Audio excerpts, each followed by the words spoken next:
ఆ స్త్రీ నిరంతరం పూజలే. దైవం, దైవభక్తితో ఉన్నది. పెళ్ళిడికొచ్చిన కొడుకు చనిపోయాడు. అప్పటి నుంచి ఆమె పూజలు చేయటం మానేసింది. అంటే కర్మను భగవంతుడు తొలగించడా? పూజలు చేసినంత మాత్రాన కర్మను భగవంతుడు తొలగించడా?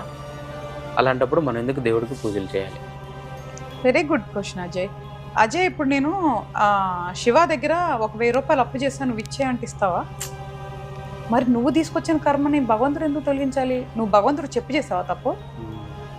నువ్వు వెళ్ళి ఒకళ్ళు మోసం చేసావు, భగవంతుడు చెప్పి మోసం చేసావా? ఫస్ట్ ఆఫ్ ఆల్ గాడ్ అనేది బిగ్ థింగ్. అంటే మనం అంత చిల్లర వాటికి వాడుకున్నావా భగవంతుడిని? ఎందుకు బియాండ్ చూడలేకపోతున్నావు? మనిషి ఒకప్పుడు హిస్టరీలో భగవంతుడిని శాసించాడు. హిస్టరీలో గురువులు కానీ ఋషులు కానీ ఎవరిని శాసించారు? భగవంతుల్ని శాసించారు, శపించారు. అంటే మానవ శరీరంలో, అంటే that is the power of human. ఇప్పుడు ఏం మాట్లాడుతున్నాం?